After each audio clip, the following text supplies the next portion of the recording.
There's clearly more than one strand of tradition that feeds into Hermetic Kabbalah. Could you say more about the way that these have merged into what we have nowadays? Okay, that's one of the things that motivated me to write the book in the first place. I was really interested to know where the tradition came from and where the various strands fed into it. And I think the key place to begin is the late Roman Empire. You have in Babylonia, you have a large Jewish community, exiled Jewish community living in Babylonia, but you also have Babylonian ideas, particularly things like astrology and various kinds of astrological magic. You have in Egypt, you have the remains of Egyptian magic and a very different set of astrological traditions.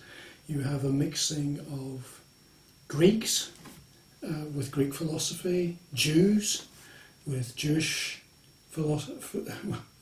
Jewish religion, but also occult philosophy mixed with Greek philosophy, mixed with astrology. It's all becomes mixed up, and then it separates again, so that each of the various groups that came out of that, the Christians, the Jews, the Muslims,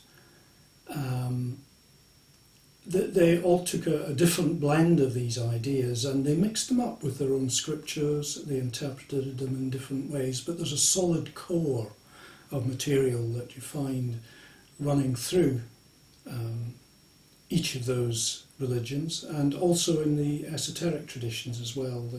Probably you find the ideas in the purest form in the various esoteric traditions that survived, and they survived sort of at the corners, in the corners between the major religions. And Kabbalah has preserved many of those ideas in a relatively pristine form, so that one can find relics of Babylonia in the vision of Ezekiel, for example. He was in Babylonia, that's where he had the vision. You can find